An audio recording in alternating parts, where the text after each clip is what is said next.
Sejam muito bem-vindos a mais um episódio do Sem Filtros, o videocast podcast da Liga Portugal. Já sabe que pode ver este episódio na Liga TV ou então ouvir no Spotify e no iTunes. Hoje recebemos um convidado que esteve dos dois lados da barricada do futebol.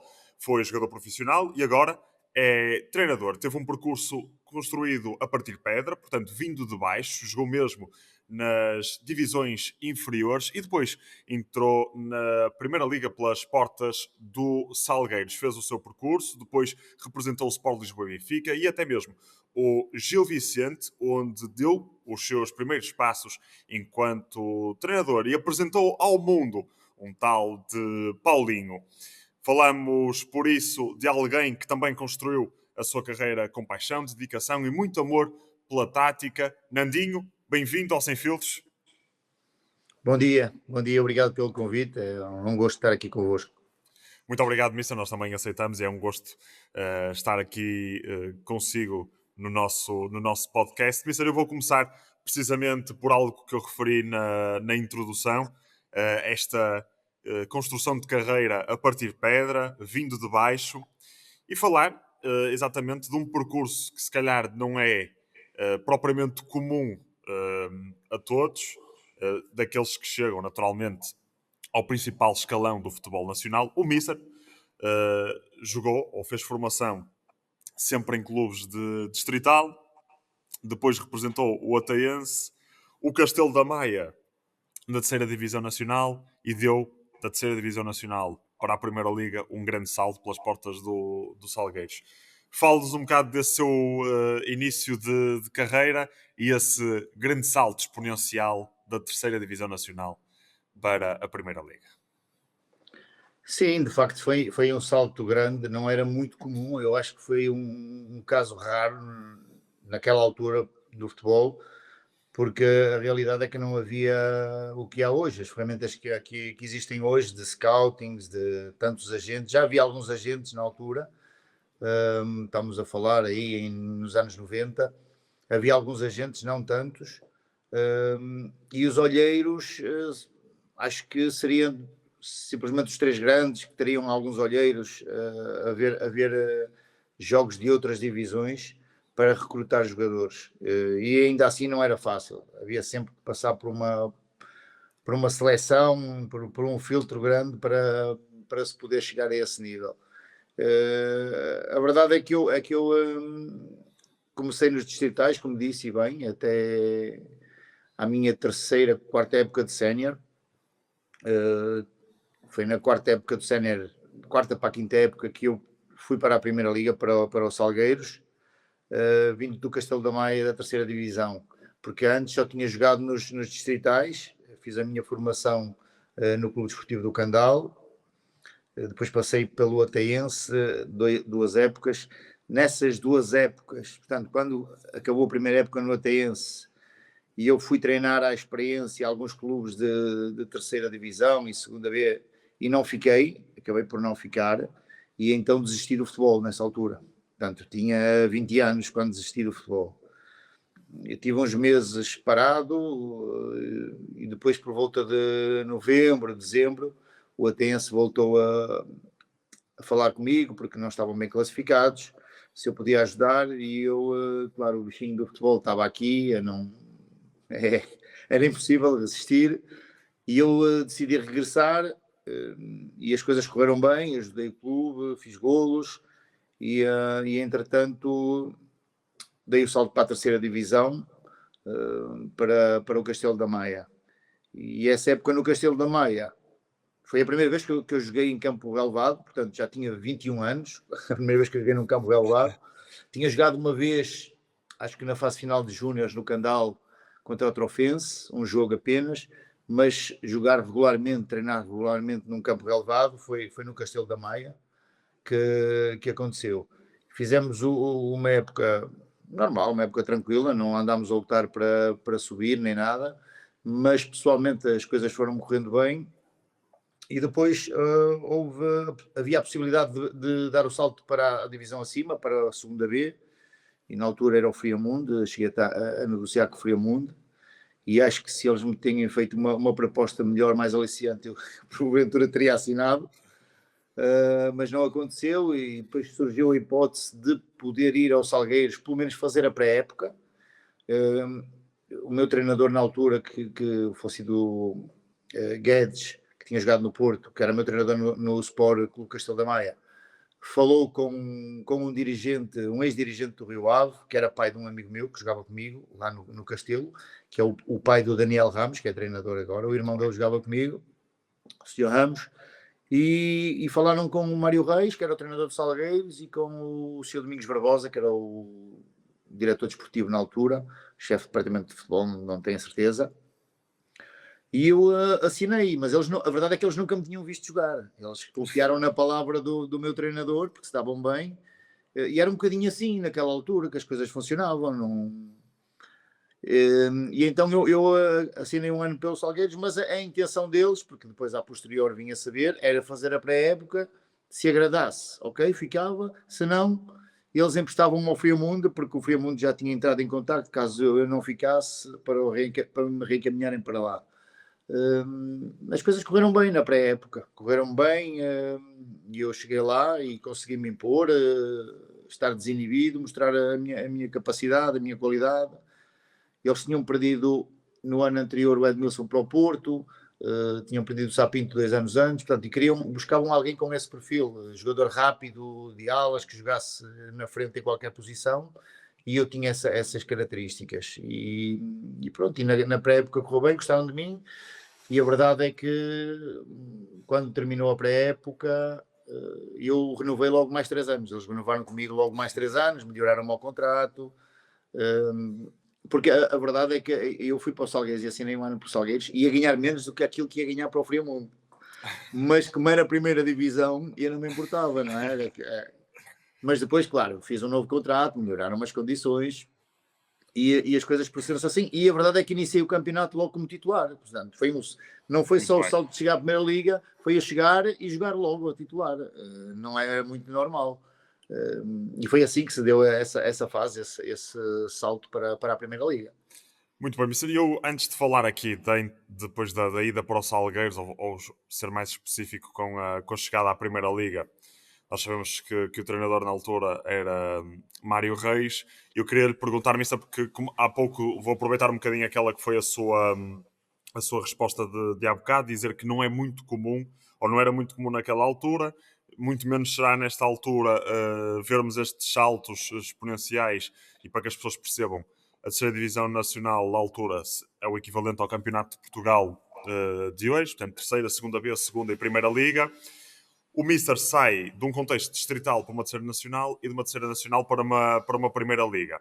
Mas falando das distritais, o que é que o Mister via nos jovens jogadores da distrital, até falou que pensou em desistir quando tinha 20 anos, que hoje em dia esses mesmos jogadores da distrital não vivem? Eu acho que a grande diferença é a paixão pelo futebol. É o viver o futebol 24 horas por dia, como nós vivíamos. Eu, desde miúdo, que me habituei a andar na rua com uma bola debaixo do braço e a jogar, não é? Só ia para casa quando os meus pais, a minha mãe me chamava para ir almoçar ou para ir jantar. Eu fiz a minha. Reparem, eu joguei nos infantis do Vitória do Porto, que era um filial da Vitória de Guimarães, em que não tem campo. Nós treinávamos no Jardim da Cordoaria, os bancos do jardim eram as balizas, e ao sábado, que era o dia que não havia trabalho, íamos jogar para o parque de estacionamento do Palácio da Justiça, porque era maior, e rezávamos para não haver carros estacionados, porque senão não podíamos treinar. Portanto, eu cresci nesse contexto, e claro, a paixão pelo futebol a mim moveu-me desde sempre. Eu ouvia relatos, não havia jogos na televisão, não é? Não passavam jogos na televisão. Eu ouvia os relatos ao domingo, ia ouvir o relato dos jogos. Portanto, e acho que se perdeu esta geração, acho que não é tão apaixonada pelo futebol. Também porque têm outras os telemóveis, Distrações, internets, outras distrações. claro, têm outras distrações que não os movem tanto e não lhes alimenta esse gostinho pelo futebol. Não quer dizer que não gostem do futebol, que não sejam apaixonados por Claro. futebol, mas acho que não vivem tanto como nós vivíamos, nem querem tanto como nós queríamos. Yeah. Claro que há exceções, mas a realidade é que hoje, agora, havia uma grande diferença. Hoje existem melhores condições de trabalho, não é? Quase todos os clubes têm campos de relva sintética. Antigamente era pelados, nós jogávamos nos pelados. Isso também acho que em termos de resiliência e tudo, nos dava mais do que aquilo que estas gerações têm. Os meus pais não me acompanhavam para o futebol. Os meus pais nunca, acho que só começaram a ver jogos meus quando eu era infantil, sim, ao sábado à tarde, mas quando eles trabalhavam de noite, portanto de manhã era para dormir, eu jogava de manhã, normalmente nas camadas jovens, e eles não iam ver os meus jogos. Hoje em dia os pais acompanham os filhos e se calhar até isso é uma pressão extra para os miúdos. São situações diferentes. Agora acho que nós éramos mais apaixonados por este desporto do que estas novas gerações. Não quer dizer que não gostem do futebol, gostam, mas não é a mesma coisa, não é a mesma paixão, não é o mesmo querer. Não vivem 24 horas para o futebol. E nós, naquela altura, vivíamos para o futebol, não havia mais nada, era o futebol, para quem gostava, claro, havia outras modalidades, mas... Quem gostava de futebol dedicava-se ao futebol. Exato. Mister, e jogar em campos pelados, taticamente, desenvolve-se mais porque a bola muda sempre de direção, porque como não é um piso regular, a bola vai para qualquer lado e, portanto, Sim, sobretudo aspectos técnicos. Aí sim, tecnicamente, exatamente, tecnicamente melhorámos muito, mas eu por exemplo, eu era ambidestro, eu jogava, era destro, nascença, mas jogava bem com o pé esquerdo. Porquê que eu jogava bem com o pé esquerdo? Porque quando era miúdo queria imitar extremos canhotos e então eu passava horas com uma bola sozinha no terreiro da Sé. Eu sou da Sé, sou natural da Sé do Porto, e então o terreiro da Sé ao domingo, como não havia lá carros estacionados, eu ficava ali a treinar o pé esquerdo, a tentar meter bolas num ângulo de uma porta, que era a porta do Bispo, e às vezes chamavam a polícia e nós tínhamos que fugir, não é? Ficar ali a mandar boladas contra a porta do Bispo não era normal. E passava horas e horas ali sozinho, às vezes não tinha colegas meus, sozinho, ali a bater, ia aperfeiçoar o pé esquerdo, porque o meu jogava bem com o pé direito. Queria imitar alguns jogadores, Futres, Chalanas, que eram ídolos, não é? E eu via-os a jogar e esses credinos normalmente eram aqueles jogadores que se destacavam muito. claro. E então eu gostava de imitar. E foi assim que eu aprendi a jogar com o pé esquerdo. Foi de uma forma empírica, por mim mesmo. Claro, a trabalhar. Mister, hoje fala-se muito de talento precoce. Há pouco o Mister falava da pressão acrescida nos miúdos. Ahm, o talento precoce ou anunciar que aquilo que ali está, usando o termo inglês, um wonder kid, também assola um bocado os jovens jogadores. Mas olhando para o seu caso, quando estava no Castelo da Maia, acreditava mesmo que poderia chegar a uma Primeira Liga, isto porque, como disse, pensou em desistir aos 20 anos e aos 22 tem o seu salto. Eu não vou dizer que é portanto, o maior salto da sua carreira, porque eu acho que esse vem a posteriori, mas o Mister já lá iremos, e o Mister já vai dizer se sim ou se não. Mas acreditava que ia chegar a uma Primeira Liga quando assinou pelo Castelo da Maia da terceira Divisão Nacional. Não, para ser muito honesto, não. Tinha esse sonho, tinha o sonho de chegar a uma Primeira Liga e partilhava com os meus amigos da altura, que jogavam comigo, por exemplo, no Candal, e eu dizia que um dia iria ser profissional, não numa Primeira Liga, mas chegar a uma segunda B, que tinha essa ambição, que acreditava muito em mim, apesar de no Candal, se calhar pouca gente augurar isso. Eu lembro-me de um treinador que treinava a equipa acima de nós e quando eu subi aos séniores, ele dizia que eu não tinha hipótese, que era jogador para entrar à segunda parte, para jogar 30 minutos, 40, que não aguentava aos 90 minutos, porque eu era muito magrinho. Ok. Eu cheguei ao Salgueiros, eu pesava 66 quilos quando estava na Primeira Liga. Era uma Tinha pena. Era uma 1,80 pena. m, eu era muito magro, mas também isso era uma vantagem porque eu era muito rápido. Eu era dos jogadores mais rápidos da Primeira Liga. Na altura até me punham alcunhas no Salgueiros, o Foguete de Paranhos, pronto, era do género. E, Foguete de Paranhos, isso é muito bom. chamavam muito isso. E eu era muito rápido. Não era um jogador tecnicista de. Quer dizer, tecnicista. A técnica até é muito abrangente. Tecnicista eu era, como é óbvio, para chegar à primeira liga. Não era um driblador nato. Eu não era aquele jogador de 1 para 1 que driblava 1, 2, 3 jogadores, não. Era um jogador que passava pelos jogadores em velocidade. Era um jogador muito, muito retilíneo, de fazer diagonais, de aparecer nas costas. E claro, fui melhorando. Quando cheguei aos Salgueiros, eu melhorei muito, não é? A jogar num contexto de Primeira Liga, com jogadores de grande qualidade, nós também evoluímos e crescemos. Claro. Mas voltando à questão, eu tinha essa ambição e acreditava. E quando esse treinador, isso para mim foi quase como um clique. Eu disse: eu vou-te provar que estás enganado. E a verdade é que eu fui sempre crescendo. Há bocado estávamos a falar dos jogadores serem muito precoces, já verem um futuro para um miúdo de 13 anos, isto vai ser um craque. Na minha altura, havia muitos jogadores que eram craques, mas muito superiores a mim, tecnicamente, muito superiores, e fisicamente, então, nem falar. Não é? E toda a gente pensava: estes jogadores vão chegar lá porque já se destacavam nos infantis, nos iniciados, nos juvenis. Só que a maturação de um jogador, ou de jogador para jogador, de pessoa para pessoa, não é a mesma. E há jogadores que chegam aos 15 anos e já estão maturados, já têm um físico e altura e não crescem mais e não ganham mais físico e não evoluem tanto. Claro que podem evoluir sempre tecnicamente, como é óbvio, e taticamente, mas... E há outros que foram evoluindo, e foi o meu caso. E eu dei um salto, em termos de altura, dos 15 para os 16. Foi nessas férias escolares, foi quando eu cresci. Portanto, eu num ano era dos mais pequenos da equipa, e no ano seguinte já estava ao nível dos maiores. Mas eu fui crescendo sempre, em termos técnicos, em termos táticos, eu fui crescendo ano após ano, nos séniores. Cada ano eu ia melhorando as minhas qualidades, ia-me destacando mais. Eu fui quase como um jogador que foi crescendo ao longo dos anos, até chegar ao nível dos Salgueiros. Porque nos distritais, quando eu jogava nos distritais, no Ateense já me destacava. Acho que foi quando eu me destaquei mesmo, já foi no Ateense, porque fazia muitos golos, fazia muitas assistências. E estamos a falar de uma elite do Porto, portanto, abaixo de um campeonato nacional. Já me destacava bastante aí. Mas no primeiro ano do Candal, por exemplo, eu não era um titular absoluto no meu primeiro ano de séniores. Eu ia muitas vezes ao banco, acho que até fui mais vezes ao banco do que jogava titular.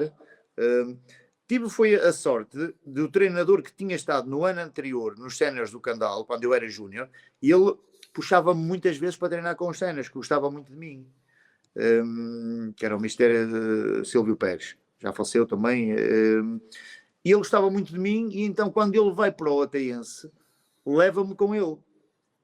E pronto, e nós andámos nesse ano a lutar para subir, e eu destaquei-me bastante. Depois houve aquele tal hiato que eu deixei futebol porque fiquei um bocadinho ali desiludido.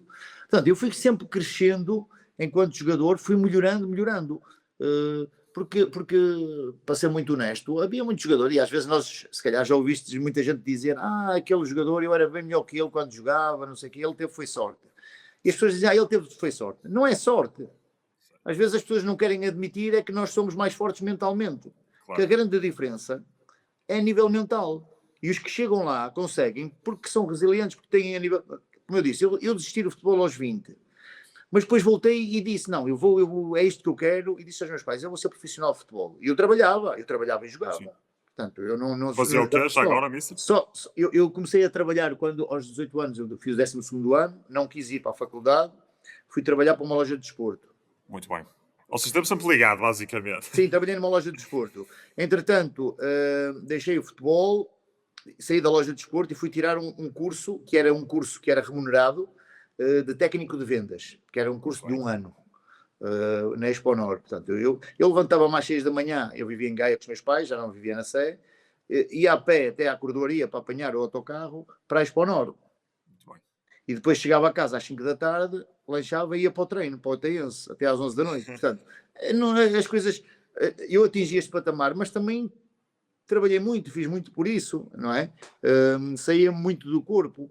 Mas também, o que eu estava a dizer, para não fugir, é a nível mental, a diferença é a nível mental.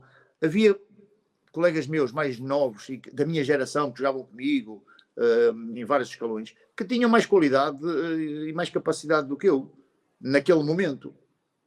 Mas depois eles estagnaram e, em termos mentais, se calhar não foram tão fortes como eu fui. E eu continuei. Para lhe dar um exemplo, havia jogadores a quem toda a gente lá no Candal augurava que iam chegar a patamares de Primeira Liga e tudo, e não chegaram. Chegaram a segundas. Claro. E eu fui dos poucos que cheguei, daquelas gerações. Se não o único. Muito bem. Depois de mim já vieram outros. Mas cheguei.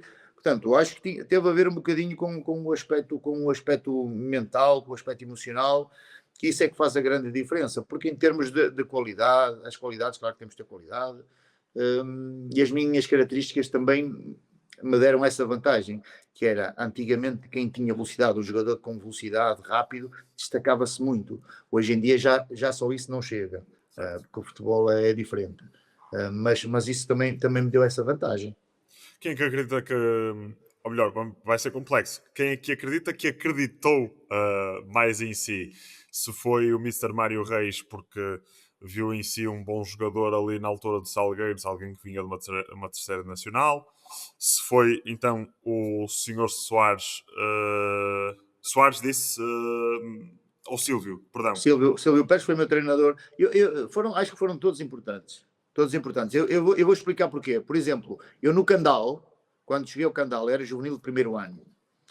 Eu era muito pequenino e já tinha havido o período de experiências e de recrutamento. Já estava o campeonato a iniciar-se. E eu fui lá treinar porque um amigo meu da escola disse: anda lá treinar, tens qualidade, eu falo com o treinador para te ver e tal. E eu cheguei lá e o treinador gostou muito de mim. E que era o Mr. Cardoso. Eu tenho que meter os nomes que é para não me esquecer, que às vezes dá-me brancas. E ele disse: tu tens habilidade, jogas bem, mas falta-te físico. Eu não te garanto que tu vais jogar este ano, és o primeiro ano de juvenil, mas eu fico contigo se tu me prometes que não faltas aos treinos. E eu disse: ok. Eu não joguei nem um jogo do campeonato sequer, mas não faltei a um treino sequer. Ok. Portanto, isso mostra logo, em termos mentais, não é? A personalidade da pessoa. Certo. 90% dos miúdos teria desistido, provavelmente. Claro, e eu tive ali um ano todo sem jogar. Acabava a fase normal do campeonato e começava uma prova extra. E nessa altura, o treinador puxou 2 ou 3 miúdos dos iniciados, portanto, os mais novos que eu. E eles chegaram à prova extra e jogaram primeiro do que eu. Eu fiquei possuído, eu chorava e tudo. E até que eu tive que lhe dizer, ele apanhou-me a chorar, eu disse: eu vou-me embora, eu não jogo mais, porque quer dizer, estou aqui há um ano a treinar e você não me dá a oportunidade e tal. E a verdade é que ele deu uma oportunidade e a partir daí foi o suficiente. Comecei a jogar e depois, lá está, no ano seguinte, já na passagem de primeiro para segundo ano, foi quando eu dei o tal salto e depois joguei sempre. Mas não desisti, estive sempre ali. Portanto, ele foi importante. O Silvio Pérez, que foi o que me levou para o Otense, foi muito importante para mim porque acreditou em mim. Foi-me buscar ali num momento de indecisão em se eu ficaria no Candal ou não. E depois o Mr. Guedes, que foi o tal que falou com o Mário Reis e que foi também muito importante para mim, para eu chegar à Primeira Liga. E depois, claro, o papel do Mário Reis, porque não é fácil, não é? E também devo muito ao Mário Reis, não é fácil um treinador da Primeira Liga e buscar um miúdo à terceira claro. Divisão e apostar logo nele. É preciso ter coragem, não é? Por isso, foram muito importantes. Estas pessoas, juntamente com o Sr. Ramos, porque na altura foi ele que falou com os dirigentes, o pai do Daniel Ramos, foram muito importantes para mim, para eu atingir o nível que atingi. Muito bem. Mister, relativamente à questão da quase desistência do futebol, porque acaba por não ser uma desistência, foi ali um ano sabático, vamos chamar-lhe assim. Não chegou, foram 5 meses, 4 meses, 5 meses. Mas imaginando que o Mister teria mesmo desistido, onde é que estaria hoje o Nandinho, que fez toda depois uma carreira de grande nível? Não sei, olha, eu na altura tirei o curso de técnico de vendas, portanto não sei se estaria ligado às vendas. Eu também era eu falava várias línguas, desde miúdo que eu falo línguas, tive essa facilidade, porque nós lá na SET tínhamos muito o hábito de levar os estrangeiros a visitar as caves, portanto, porque era uma zona que era muito visitada por estrangeiros, aquela zona da Sé, e nós apanhávamos lá e falávamos o portunhol, falávamos meio português, meio francês com gestos.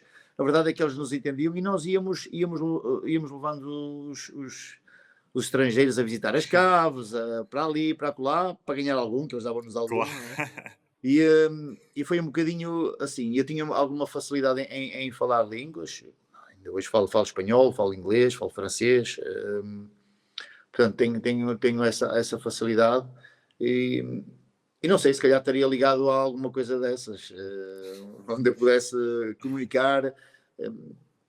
Não, mas não sei, sinceramente, aquilo que eu poderia fazer, não, seria muito das oportunidades que fossem Claro. surgindo. Seria um bom guia turístico ou alguma Por coisa exemplo, do género. eu gosto de história, gosto muito de história, aliado às línguas, se calhar poderia ser por aí, poderia ser por aí. Mas está bem, Mister, está bem como treinador, foi muito bem foi muito bom enquanto jogador. Mister, ainda falando do Salgueiros, qual é que foi assim o maior choque que sentiu? Atenção, porque é importante referir que hoje considera-se patamar profissional aqueles que jogam na segunda e primeira liga. Portanto, Liga 1 e Liga 2 são consideradas as competições profissionais em Portugal. Antigamente o cenário era diferente, como há pouco referíamos. Até à terceira divisão eram considerados profissionais. Também os quadros competitivos eram maiores, zona Norte, Centro e Sul, com algumas equipas emblemas que hoje militam nas distritais, mas que na altura foram nomes sonantes dos campeonatos nacionais. Até posso recordar aqui, o Mister, enquanto jogador de Castelo da Maia, jogou contra equipas como o Senhora da Hora, que Sim, hoje são sim. equipas que militam na divisão de honra Mas eu era profissional, eu no da Castelo da Maia já era profissional. Exatamente, é isso que eu estou a querer dizer. Passar desse patamar profissional, ou seja, era patamar profissional, mas passar de uma terceira divisão para uma primeira liga, portanto, subir três divisões assim num curto espaço de tempo, qual foi o maior choque que sentiu? O Mister já me disse que era muito rápido, mas não sentiu que eles eram como flechas a passar por si em Não, não, situações. não, não. Aí não foi a grande diferença. A grande diferença que eu notei foi a intensidade, não é? Era, Muito era, bem. era muito mais intenso, tudo muito mais rápido, e ao nível do passe e da recepção. E eu evolui muito no Salgueiros, sobretudo ao nível da recepção. Eh, Nós trabalhávamos muito isso e era de umas situações que eu tinha que trabalhar, sobretudo recepcionar a bola com pressão nas costas. Como eu era extremo, recebia muitas vezes bola de costas para a baliza com uma pressão dos laterais. eh, foi algo que eu tive que crescer muito e ao nível do poder de choque. Não é? Eu não tinha grande poder de choque. Então eu tinha que ser hábil a fugir do choque, a não deixar que eles dividissem a bola comigo no momento da recepção. Tinha sempre que me antecipar um bocadinho, dar aquela saída do defesa rápido para poder recepcionar logo e de forma orientada. Acho que foi muito por aí. Passe e recepção, mas sobretudo a recepção. Muito bem. Receber bolas fortes, não? Porque o passe ali é mais tenso, é mais forte, e a bola ficar logo ali jogada e de forma orientada, nesse aspecto, esse foi o aspecto técnico que eu tive que evoluir muito. Porque a nível físico, não. Eu fisicamente era forte. Nos treinos e tudo, quando era correr, e andava sempre na frente. Alguns colegas meus não gostavam muito e começavam a me insultar para eu ficar para trás, que eu puxava por eles. Porque eu corria muito, mas era muito disponível para o treino. E depois tinha uma coisa que era muito competitivo, e Muito bem. tinha mal a perder, mas tinha mesmo mal a perder. Mas continua a ter? Estou melhor um bocadinho. Está Como mais treinador polido. sou mais tranquilo, tenho melhor, mas como jogador não tinha bom perder, tinha muito mal perder. A Continuo a maturidade ter, também traz mas, isso. mas é Mas diferente. a maturidade também traz esse Sim, sim, sim, sim. discernimento e esse gelo mental que é preciso ter Como é óbvio, como é óbvio.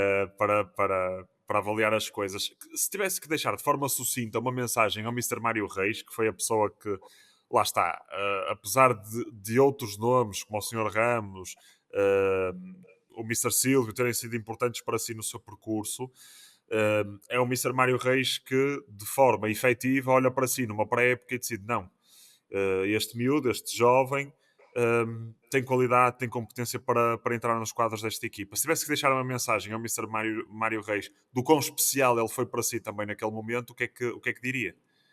Eu por acaso estou com ele de vez em quando, encontro de vez em quando, Ainda bem. e é uma grande alegria.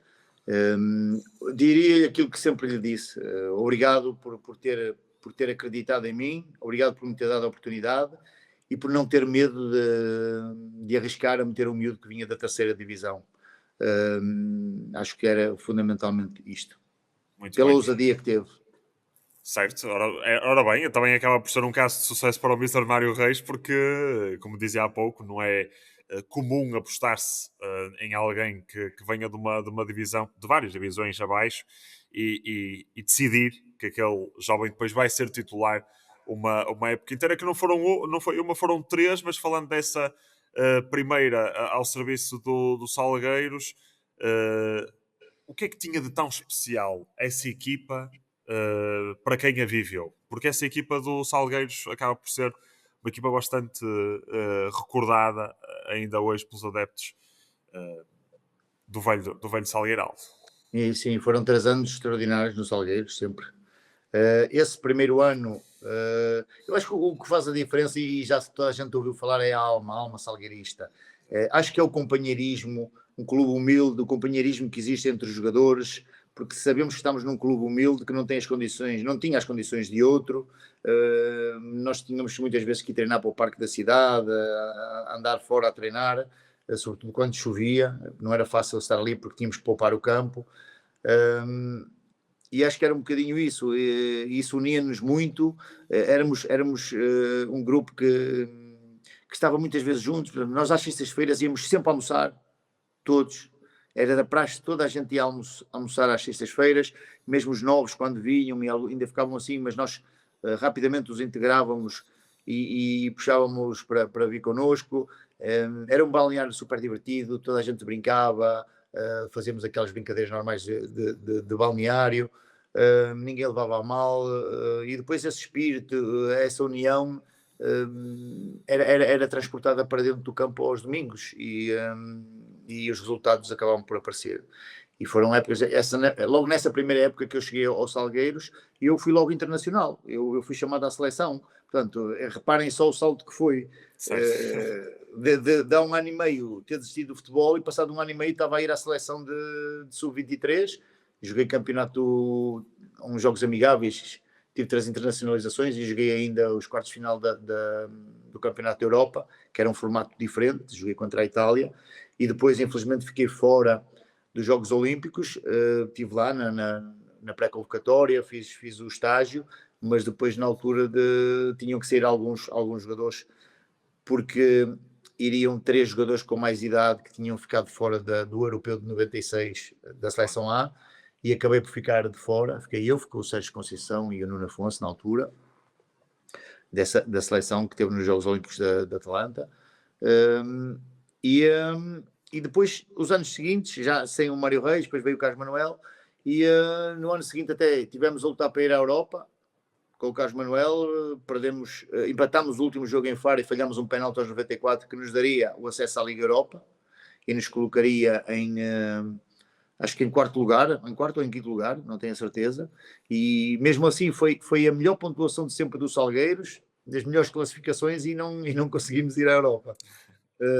Lá está, porque falhámos esse penalti ao minuto 94. Mas foram sempre épocas muito boas e muito tranquilas. Nunca o Salgueiros esteve ali a lutar para não descer, nada. Foram sempre, acho que ficámos sempre do meio da tabela para cima. Mister, de histórias engraçadas, há pouco falava de ir a correr à frente dos seus colegas e alguns deles insultarem o Mister Dandinho para vir mais para trás. Tem alguma história engraçada de balneário que ainda hoje recordo? Há muitas. Muitas, por exemplo, eu lembro-me muitas vezes, e há bocado estávamos a falar da tal situação de irmos almoçar todos à sexta-feira, e nós tínhamos um brasileiro que chegou, claro, ele vinha de uma cidade qualquer do interior, e não é fácil apanhar muito o nosso português. Nós falamos rápido, temos termos que eles não usam, eles falam muito no gerúndio, nós não. E então, nós íamos almoçar E eu fui falar com ele e disse: "Epá, Paulino, vamos almoçar, tu vens almoçar connosco?" E ele disse: "Não, não, pá, já vou com o Malta convidou-me." E eu fiquei: "O Malta? Quem é o Malta?" Eu disse: "Com quem é que tu vais?" E ele apontou-me para o Renato. Eu disse: "Para o Renato?" E ele: "Sim, o Malta, não é? Ele é o capitão." E eu disse: "Não, ele chama-se Renato." Diz ele: "Mas nós quando vamos a correr, o treinador chama para ó Malta, vamos." E ele responde sempre. Portanto, o treinador dizia: "Malta, vamos lá", que era para começar. Que era para todos. E E o ele Renato pensava. dizia: "Vamos, vamos, vamos." E ele achava que ele é que era o Malta, chamava-se Malta. E então, e então eu tive que lhe explicar que Malta é chamar o grupo todo: todo. Ó pessoal, vamos." E, e foi muito engraçado, é muito engraçado.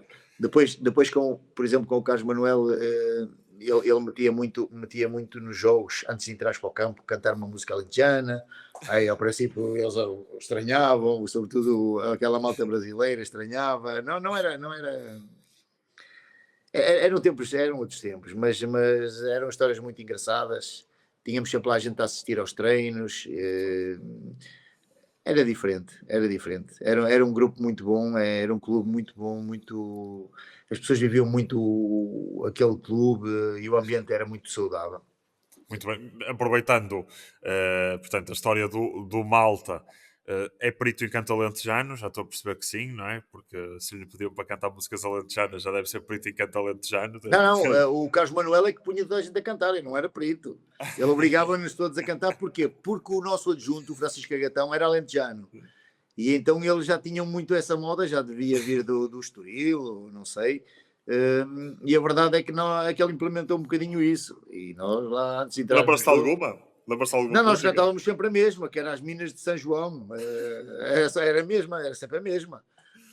E era sempre essa. Mas a verdade é que as coisas iam mudando, os resultados iam aparecendo e nós tivemos muito bons resultados nesses 3 anos, tanto com o Mário Reis como com o Carlos Manuel. Acabámos por ter muito bons resultados e à tarde, é que eu digo, andámos sempre na primeira metade da tabela. Isso valorizou muita gente. Repare, no ano em que o Mário Reis vai para o Boa Vista, entretanto sai o Luís Carlos e o Luís Manuel saem para o Boa Vista. Em dezembro, o Carlos Manuel chegou e no ano seguinte vai para o Sporting e leva o Leão e o Renato. O Luís Carlos em dezembro sai para o Benfica, eu no final da época saio para o Benfica. Portanto, a quantidade de jogadores que o Salgueiros vendia para clubes grandes, fruto das épocas que nós fazíamos, portanto, dos resultados que nós tínhamos.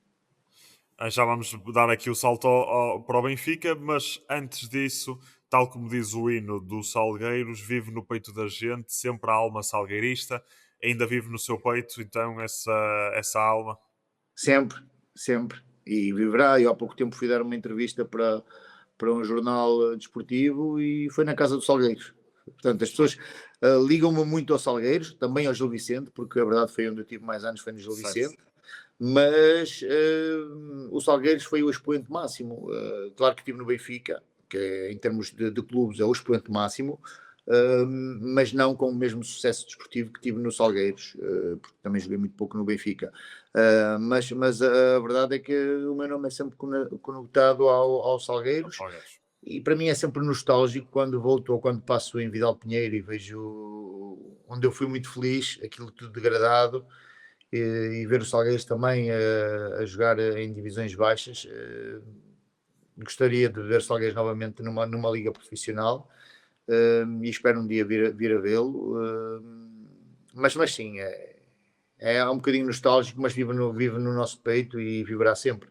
Muito bem. Do salto para o Benfica, Mister, se tivesse que conversar hoje com o Nandinho que assinou pelo Benfica, primeiro, perguntar-lhe o que é que se sentiu naquela altura de alguém que esteve um bocadinho desacreditado aos 20 anos, aos 22 chega à Primeira Liga, aos 25, 25. 25, 25 26 chega ali a- ao Sport Lisboa e Benfica.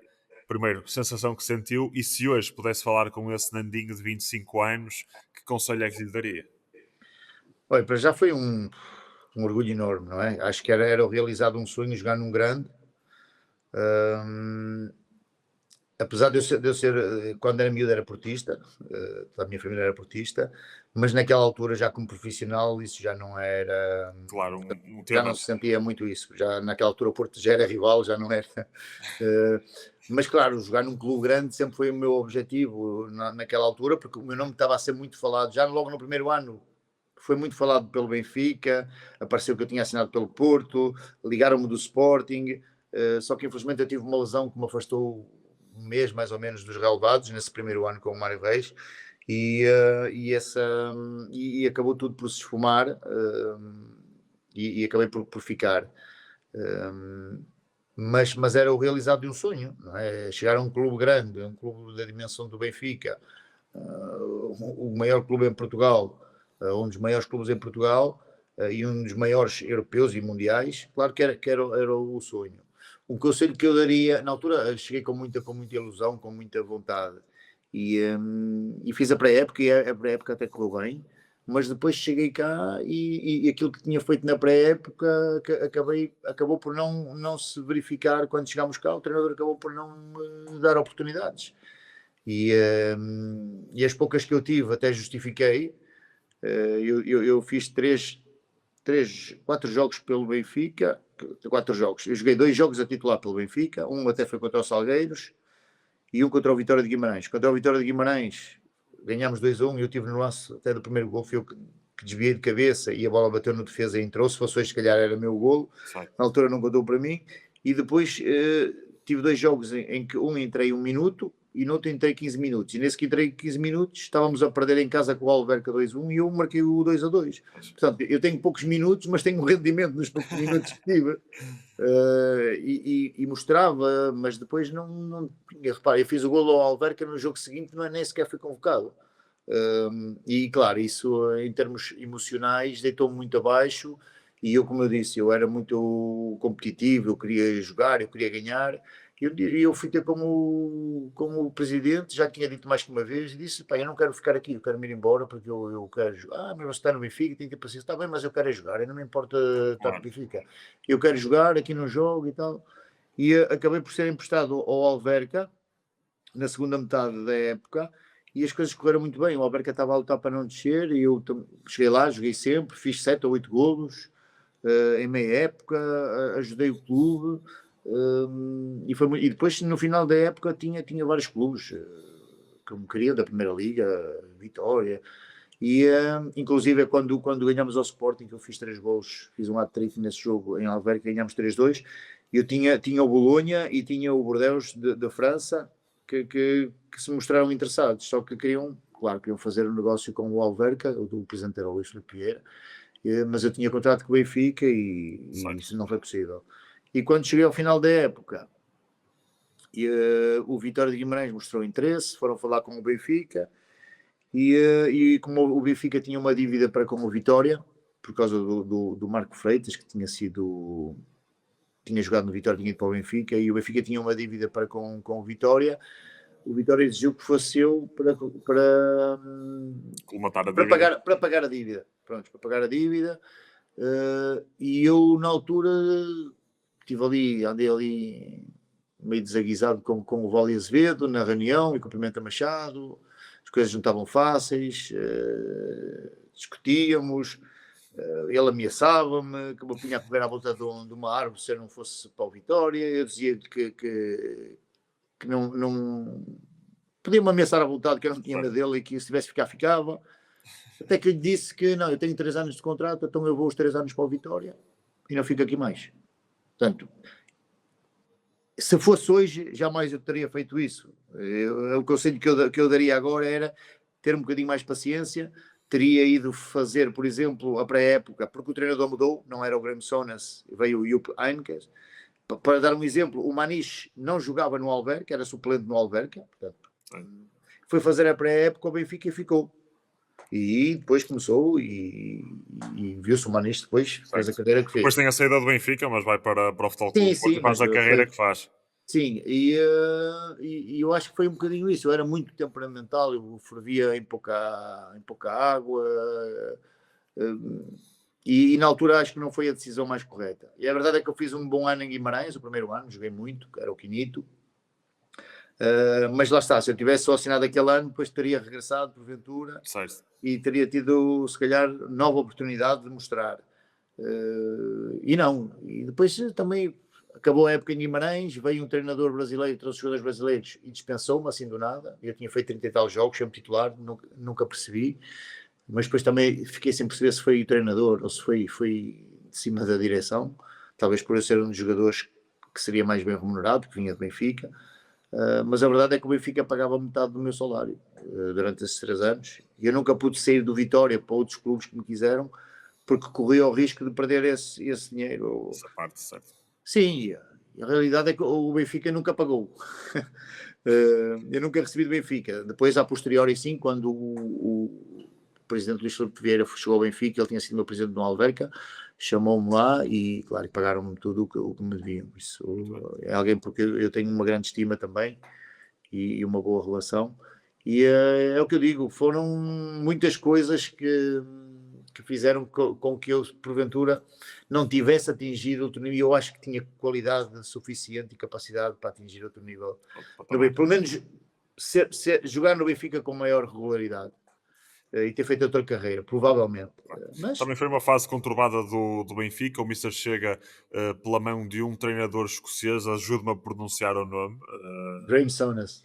Graham Souness, exatamente. E depois sei que há ali uma série de treinadores no Benfica num curto espaço de tempo. Como referiu, tem o Pine que se vem treinar, mas Mário Wilson também treina ali num período de tempo. Ou seja, também é uma fase conturbada do emblema encarnado. O que é certo é que vai para o Vitória, passa esse tempo no Vitória e depois, eu vou saltar aqui, porque já me falou da questão de Vitória Sport Clube, mas vou saltar para o emblema que o Mister fez dele a sua segunda casa, passando a expressão.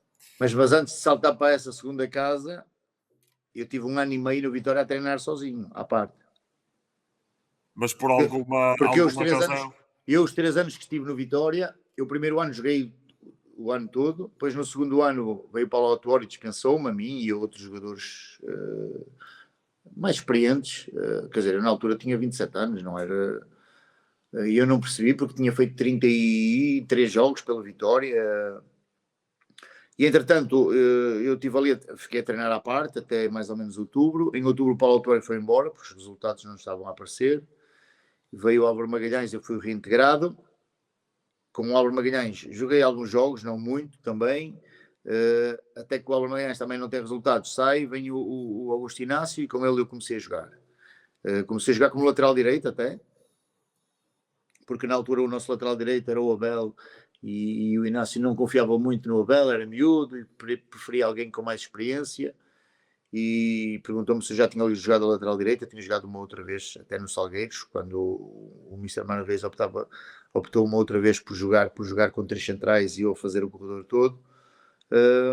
E comecei a jogar como lateral com o Augusto Inácio e depois passei para extremo. Entretanto, houve ali uma lesão no extremo, passei para extremo e as coisas correram muito bem como extremo e a partir daí já não sei mais de extremo. Voltei para a minha posição normal. E joguei até ao fim e safámos-nos na última jornada até de não descer, na Vitória. E depois eu tinha uma situação para a Grécia, mas teria que sair livre. Falei com o presidente, ele disse que não, que tinham que pagar, porque eu tinha sido muito importante naquela final da época para a equipa não descer e que tinha mais um ano de contrato e tal. E depois, quando cheguei à época seguinte, eu tinha tido um desentendimento com o Augusto Inácio, lá está, porque eu fervi um pouco a água e tinha tido um desentendimento, mas as coisas tinham ficado resolvidas, não? Tanto que eu joguei o último jogo, foi no penúltimo jogo, na Madeira. E quando eu cheguei à pré-época, estava a fazer exames e chegou um diretor e deu-me uma carta a dizer que eu estava dispensado. Portanto, esperaram pelo início da época para me dispensar. Claro, os clubes já tinham quase toda a gente contratada e eu tinha a tal situação do Benfica que não podia sair por causa dos salários e fiquei ali 1 ano a treinar à parte. Mas Tive várias propostas para... custou-lhe essa questão em termos mentais. O Mister sempre disse, já várias vezes esta entrevista, que sempre foi forte mentalmente, mas Custou, claro que custou, mas eu tinha que ser resiliente. claro. Portanto, eu não desisti, não desisti, e entretanto, em fevereiro, passaram-se muitas coisas estranhas ali naquele clube, sobre a presidência daquele presidente, era tudo muito estranho. Eu confrontei o presidente, disse, então você disse-me que tinha sido importante, que ia ficar, mas o treinador teve aquele desaguisado contigo e tal, e não te perdoou essa situação.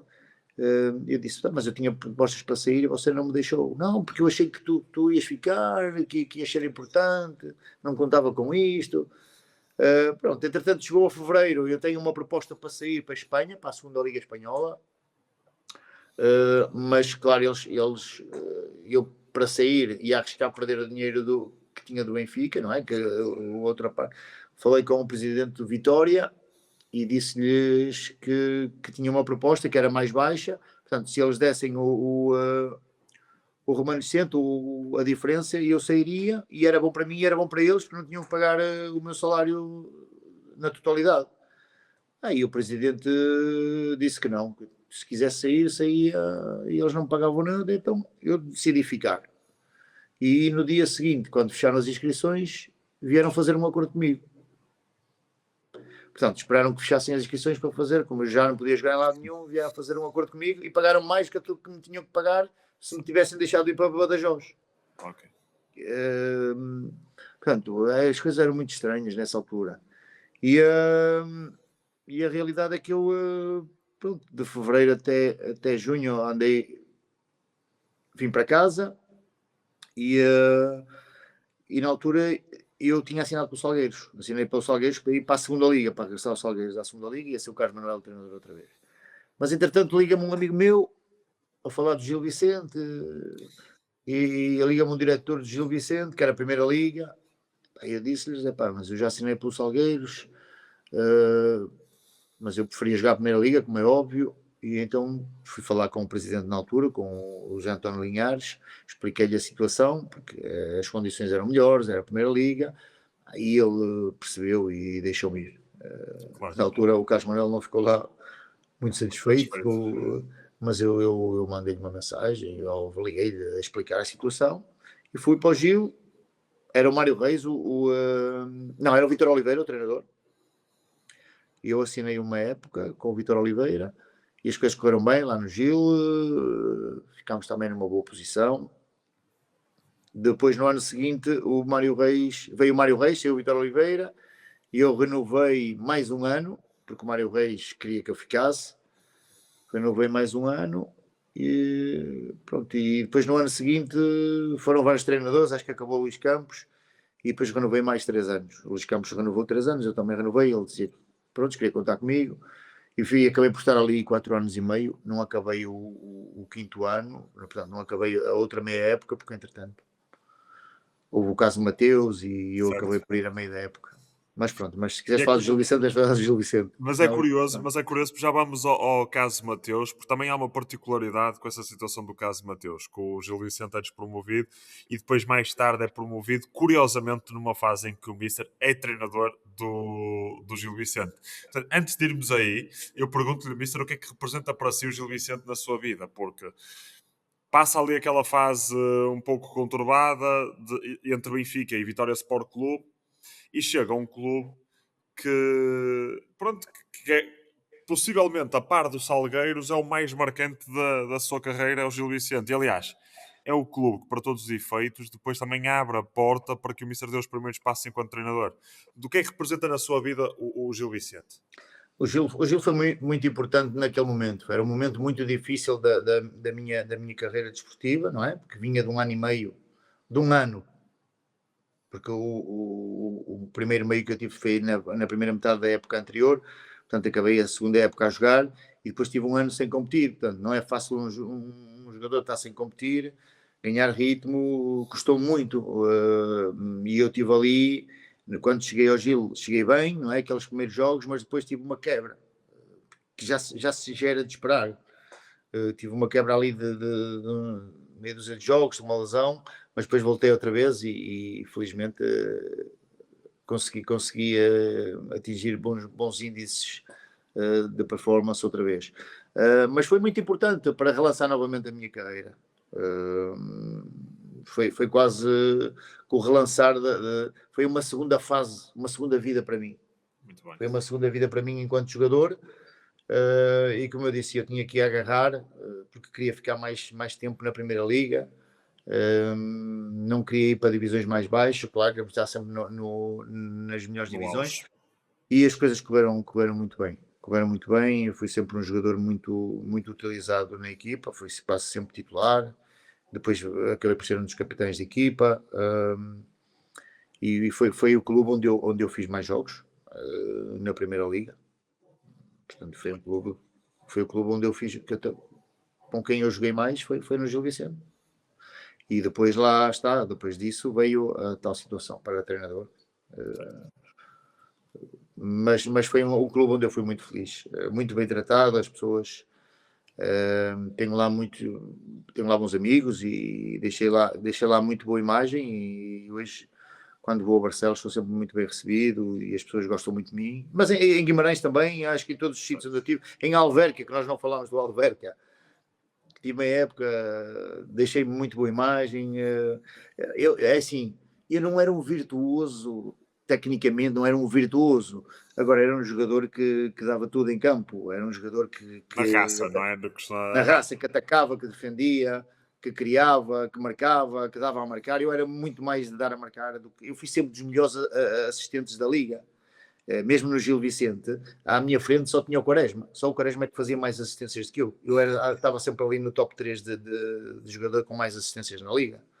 Portanto, diz bem também da performance que tínhamos. Também tive a felicidade sempre, que era eu que normalmente batia bolas paradas, de ter sempre bons jogadores a atacar os esquemas táticos. Os centrais, os avançados eram fortes e faziam muitos golos. E eu só tinha era que meter lá bem a bola para eles fazerem. Mas sempre fui um jogador, mas também fiz alguns golos lá por Gil Vicente, mas era mais de assistir do que. E também cheguei a jogar a lateral direito no Gil Vicente, alguns jogos, em algumas épocas. Mas acho que sim, foi um jogador sempre muito útil e muito acarinhado pelas gentes de Barcelos, porque também se reviam um bocadinho em mim em campo, não é? Era aquele estilo de jogador em que eles se reviam, que sabiam que iam para dentro do campo e que iam dar tudo. Muito bem. O Mister apanha uma boa fase enquanto jogador do Gil Vicente. Enquanto treinador apanha essa fase, pronto, despromovido a outros patamares, derivado dessa questão do caso Mateus, mas eu questiono, Mister, como é que surgiu a oportunidade de ser treinador? Eu sei que entra pelas portas da formação. Se era algo que já tinha em mente ser treinador, portanto, se era algo sequencial depois de ser jogador, eu quero ser treinador. E porque o Gil Vicente, como é que isso surge? Não, eu já tinha na ideia, quando acabasse a minha carreira, que seria uma possibilidade de ser treinador. Tanto que eu já tinha tirado, eu enquanto jogador, tirei 3 níveis, portanto, de treinador. Só me faltava o último nível. Sempre a estudar. Sempre, eu tirei o primeiro nível, ainda estava no Salgueiros. Eu tirei o segundo nível, eu estava no Vitória de Guimarães. Tirei o terceiro, estava no Gil Vicente. E o quarto também tirei, já na fase em que eu ia para os séniores do Gil Vicente. E foi quando tirei o último nível de treinador. Portanto, eu já tinha essa vontade. Entretanto, a verdade é que eu acabo a minha carreira no Leixões, fui campeão com o Leixões, estive lá meia época, com o Vítor Oliveira, e entretanto tinha mais um ano de contrato, mas mudou o treinador, veio o treinador, não contava comigo, e pronto, e eu não apareceu nenhuma proposta para continuar numa boa divisão. Já tinha 34 anos, portanto, naquela altura, 34 anos, já era um jogador velho. Hoje em dia já não, é? Hoje em dia joga-se até aos 40. Temos o caso de Ronaldo, não é?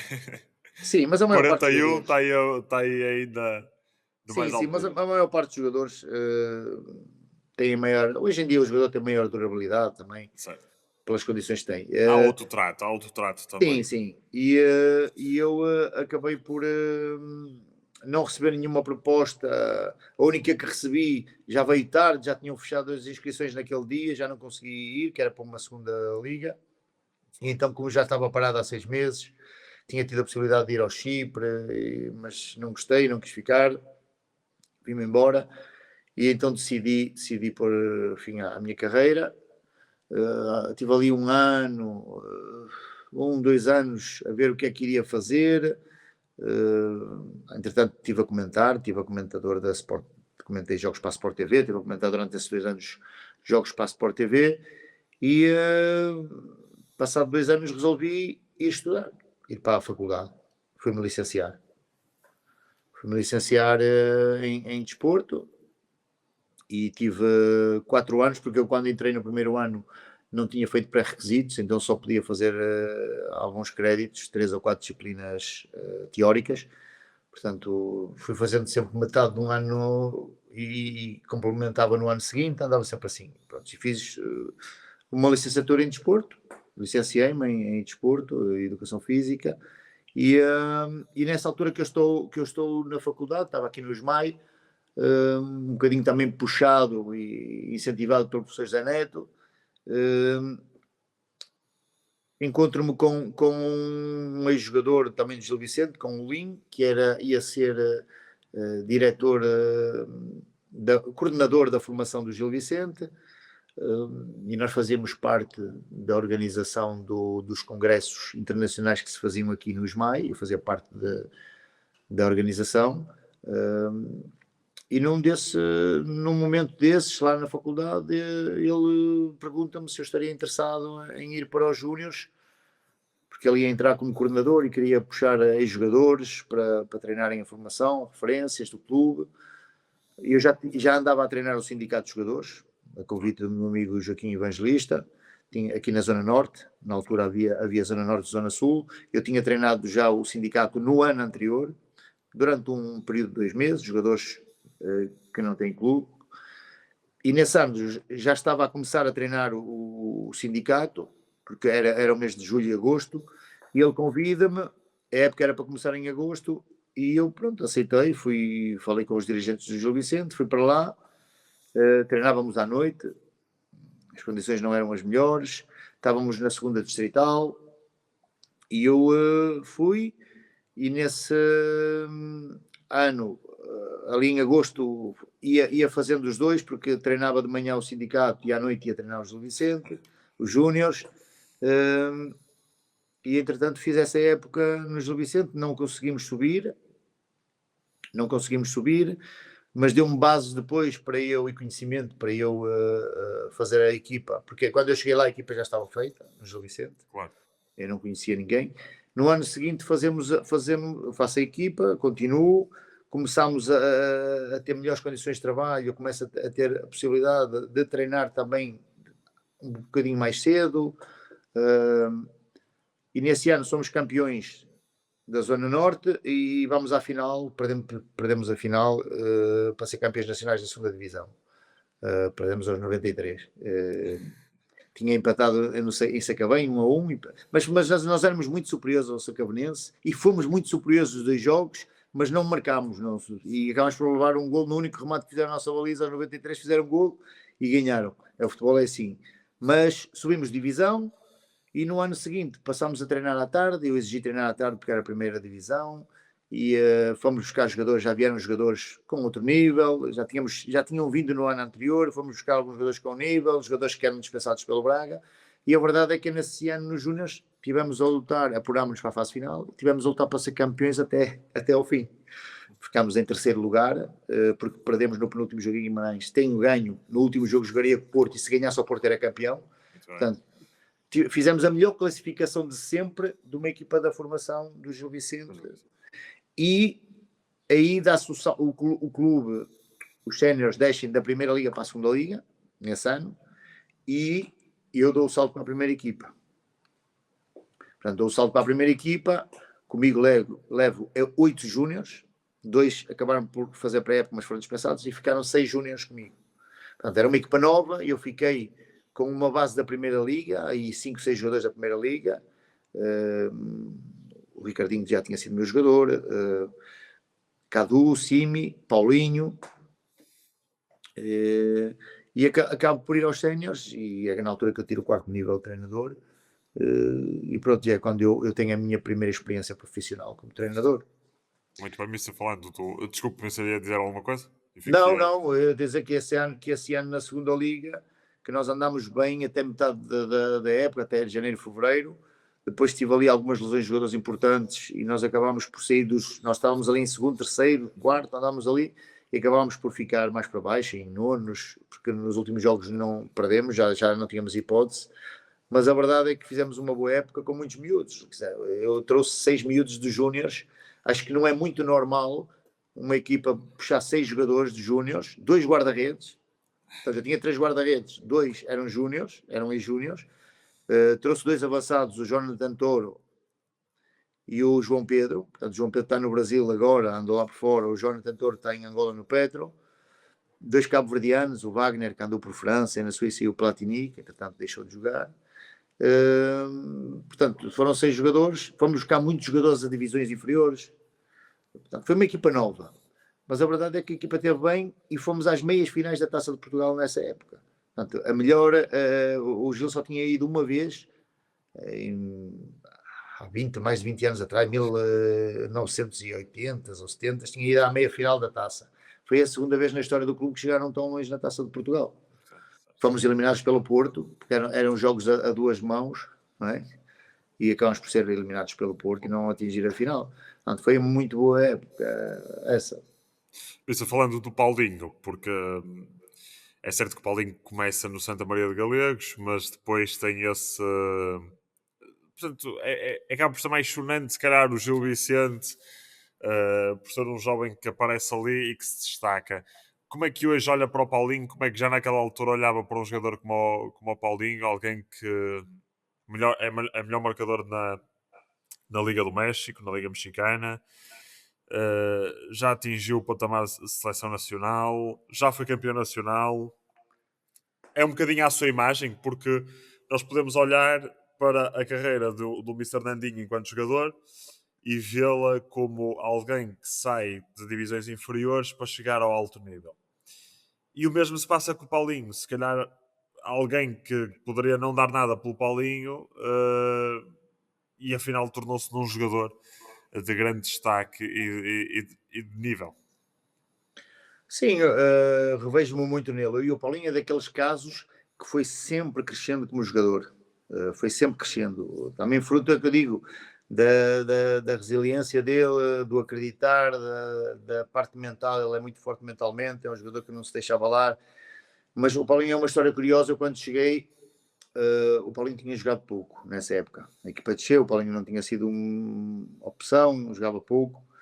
E entretanto, quando a equipa desce, houve ali o presidente quis, há aqueles jogadores que estavam na primeira liga, quis baixar salários, não é? Porque o Clube ia para a segunda liga, e o Paulinho não estava ali muito satisfeito com isso, e estava a querer sair, queria sair, e eu tive uma conversa com ele, e fiz-lhe ver que ele ia ser importante para a equipa, que era um jogador com qualidade, que podia ajudar a equipa, que tinha experiência também de já estar, de ser do núcleo duro que vinha da primeira liga, que seria um dos meus capitães, e consegui convencê-lo a ficar, a resolver a situação com a direção, e a verdade é que ele ficou e foi um jogador muito importante. Era um jogador muito importante no balneário, era um jogador também daqueles que não gostava de perder, e eu identificava-me um bocadinho muito com ele. Mas era muito bem disposto no balneário, ajudava muito os mais novos, gostava de brincar com os mais novos, e foi muito importante. O Paulinho não era um avançado, comigo não era o avançado puro, o Paulinho jogava sempre ou por trás do Simi, porque o Simi era o meu avançado, e foi o melhor marcador, o Simi. O Paulinho jogava normalmente por trás dele, ali como Um falso 9. um falso 9, um 9,5, um 10, e muitas vezes jogava-me como extremo, mais do lado direito, para vir para dentro com o pé esquerdo, que ele tinha qualidade de passe, tinha qualidade de remate, de meia distância. Fez alguns golos, o melhor marcador da liga até foi o Simi, mas o Paulinho também fez muitos golos, fez muitas assistências, e foi importante nessa época, e pronto, temos mantido contacto. Entretanto, na época seguinte, Ele continuou no Gil e eu acabei por. Estava a vir para a Primeira Liga, acabei por não ir e fui em outubro, mais ou menos, setembro, outubro, fui para o Famalicão e ele continuou no Gil e fez novamente uma boa época também, nessa época com o Gil Vicente. E entretanto, no ano seguinte, liga-me o Abel tinha sido meu colega no Vitória de Guimarães e temos boa relação, tirámos o curso também de treinador juntos. Liga-me o Abel a perguntar pelo Paulinho, para lhe dar informações sobre o Paulinho, que ele tinha interesse no Paulinho, se achava que ele tinha capacidade e qualidade para ir para o Braga, para se impor no Braga. E claro, eu disse-lhe aquilo que pensava, não é? Dei-lhe as referências que tinha que dar, boas, como é óbvio, e a verdade é que ele foi buscar o Paulinho chegou ao Braga e continuou a crescer e a melhorar como jogador, passou a jogar numa posição diferente, já mais como referência, mais como avançado, e o Abel conseguiu extrair muito dele e potenciá-lo muito também, e o Paulinho fez o que fez depois no Braga, e daí depois saí para o Sporting, e portanto foi sempre em crescendo. Portanto, tudo o que ele conseguiu foi por mérito dele e pelo trabalho que ele teve, pela resiliência que teve e por acreditar nas suas capacidades, nas suas qualidades. Eu, enquanto treinador, sinto-me orgulhoso por ter feito parte de um momento da sua carreira, de o ter ajudado também, mas acho que todos os treinadores foram importantes para ele e o ajudaram. Acho que é um bocadinho isso também para que nós levamos. Não é só quando ganhamos troféus, é também estas pequenas vitórias que nós temos que nos alimentam enquanto treinadores. Também se acaba por ser conquistas, portanto, resiliente, aguerrido e também Tanhinho no nome, não é? O Nandinho e o Paulinho, portanto, acaba, acaba por ser o Inho. Mister, olhando para esta perspectiva sua enquanto treinador, como é que o Mister se caracteriza como treinador? Teve sucesso no Gil Vicente, teve sucesso nos Júniors do Gil Vicente, depois teve a sua experiência, está a ter a sua experiência também no estrangeiro, com grande destaque para o que tem feito no Bahrein. Mas pergunto-lhe, Mister, como é que se caracteriza enquanto treinador? Não, sou um treinador exigente, principalmente comigo primeiro, exigente com os jogadores, mas sou um treinador que cria muita empatia com os jogadores, gosto de criar boa empatia, de diálogo, sou um treinador de diálogo, máxima liberdade, máxima responsabilidade, é assim que eles sabem. Os jogadores sabem e eu faço questão de lhes dizer que a porta do meu balneário está sempre aberta. Qualquer problema que tenham, profissional ou até pessoal, que lhes possa afetar a parte profissional, que estou aberto, que o meu balneário está aberto. Sou um treinador que gosta de jogar de forma organizada, mas ofensiva, talvez por ter sido atacante. Gosto que as minhas equipas sejam ofensivas, mas organizadas, como é óbvio. E é um bocadinho disso, é uma liderança quase que democrática. Sou exigente, sim. Não sou um treinador de impor nada, sou um treinador de implementar. Não gosto da palavra impor, que acho que quando a gente impõe alguma coisa ficamos um bocadinho restringidos e limitados àquilo, e depois se tivermos que mudar não é fácil.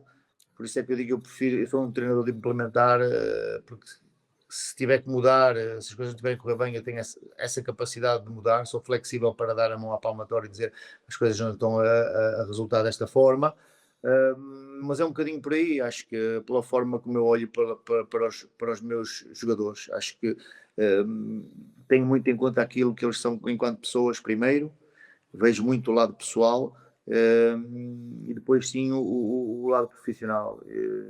Mas é muito isso. Comunicação, acho que é importante haver comunicação, diálogo, Claro. e entender sobretudo a parte humana, a parte pessoal deles, para os entender. Porque profissionalmente nós já sabemos aquilo que eles valem e aquilo que podem dar, mas muitas vezes não conhecemos bem a outra parte, o outro lado do profissional, que é o lado pessoal, e isso muitas vezes pode afetar o rendimento dele. E eu gosto muito de perceber, de entender, sem ter que muitas vezes que aprofundar muito ou de estar ali muito conectado aos jogadores, e a querer perceber tudo a fundo, mas sobretudo a perceber aquilo que os possa estar a afetar e que possa estar a Claro. afetar o rendimento deles. E eu acho que também o facto de ter sido o profissional, não é? Ter sido jogador, me dá um bocadinho esse know-how, esse conhecimento, que é de perceber e de entender muitas vezes o estado de espírito deles, como é que eles estão, o que é que eles estão a pensar, o que é que o momento está a pedir. De eh, trato e de leitura, no fundo, de trato do jogador e de sim, sim, leitura do homem, passa a expressão. É isso, portanto, Mister. sim, sim, sim, sim, sim. Um bocadinho por aí. Relativamente a referências, o Mister tem alguma referência? Foi jogador, naturalmente teve treinadores, uma série de treinadores que haverão ter sido marcantes para si, mas em termos de referências futebolísticas, nesta componente técnica ou tática, treino, tem alguma particular? Não, olha, há muitos treinadores que eu admiro, mas não os tenho a nenhum como referência, não tento imitar este, não tento imitar aquele. Eu acho que já temos aqui muita gente que imita, somos um bocadinho um país de modas. Chega um treinador e é campeão com a linha de três centrais e assim toda a gente quer jogar com três centrais. Portanto, somos muito de modas e eu não vou de modas. Eu tenho a minha forma de ver o jogo, gosto de jogar da forma que gosto de jogar, e não mudo porque a moda agora é assim, a moda é essa.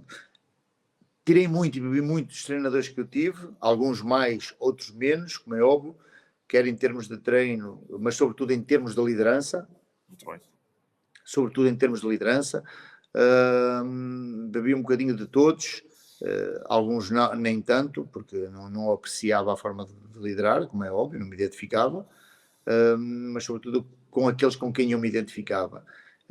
E depois fui aprendendo por mim, estar sempre atento a ler, a ver, a estar documentado, a preparar os meus exercícios, segundo aquilo que são as minhas ideias, a modificá-los. Portanto, não admiro muitos treinadores, temos muitos treinadores que eu admiro, portugueses, e aí Mourinho, Jorge Jesus, são treinadores que estão no expoente máximo do treinador português. Há outros também, não é? Mais novos que estão lá fora a fazer grandes trabalhos, e eu sinto muito orgulho naquilo que eles fazem, não é? Muitos deles foram meus colegas. O Paulo Fonseca foi meu colega, o Abel foi meu colega, o Nuno Espírito Santo foi meu colega. Portanto, há muitos que foram meus colegas portanto, fico muito orgulhoso pelo trajeto e por aquilo que eles conseguiram. Mas estou a trilhar o meu caminho um bocadinho por aquilo que é a minha vivência. Eu acho que não há treinadores iguais, por muito que tenham filosofias idênticas, nunca serão iguais, porque a vivência de cada um é sempre diferente. E é isso que nos marca, é isso que nos vai, que nos tolda para aquilo que são a nossa filosofia, a nossa ideia de jogo. Tem muito a ver com as vivências, com aquilo que experienciamos. E ninguém tem a mesma experiência do que o outro. Por isso, eu sou muito fruto daquilo que são as minhas vivências, daquilo que é a minha personalidade, a minha forma de estar, e vou fazendo o meu trajeto desta forma. Falo-me dessa experiência no Bahrein, também do sucesso que teve aí no Médio Oriente. Temos tido bastante gente lusa a sair de cá para o Médio Oriente. Falo-nos dessa experiência e do quão enriquecedor também acabou por ser para a sua carreira a passagem pelo Bahrein. Sim, foi um passo importante, um bocadinho às escuras, quando apareceu essa primeira situação de ir para o Bahrein.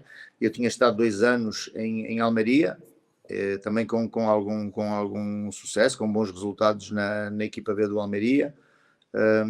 Tivemos a lutar nos playoffs para subir, infelizmente não conseguimos, e ainda assim consegui dar o salto e ir à primeira equipa durante ali um período, como adjunto com o Mário Silva.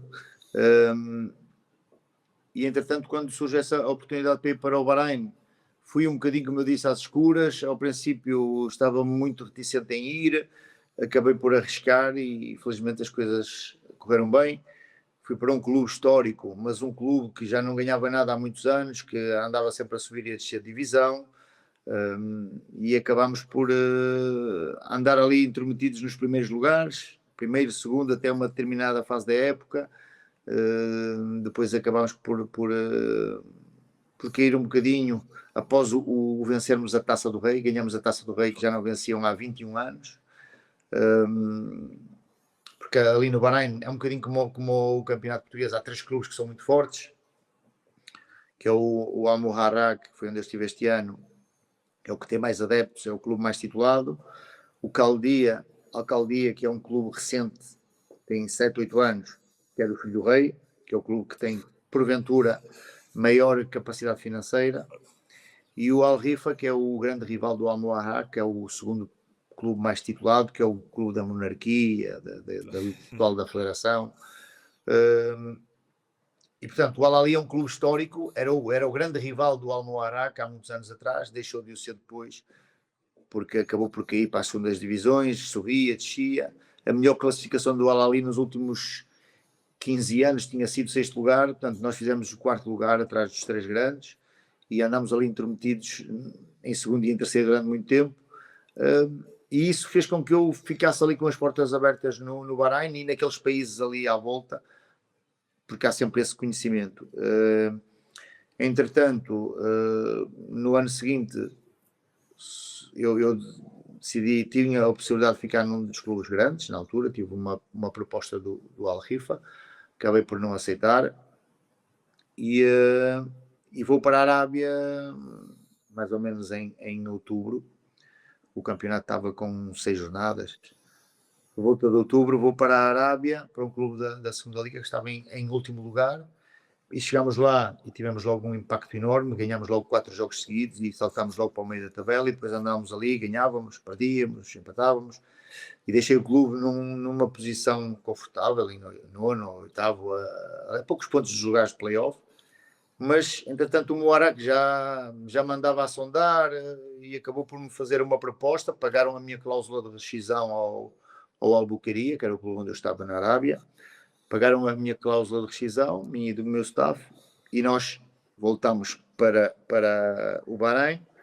Primeiro, porque o contrato era melhor, como é óbvio. Depois, porque sabia que ia lutar por títulos, que a equipa era boa e que ia lutar por títulos. E também pela vida.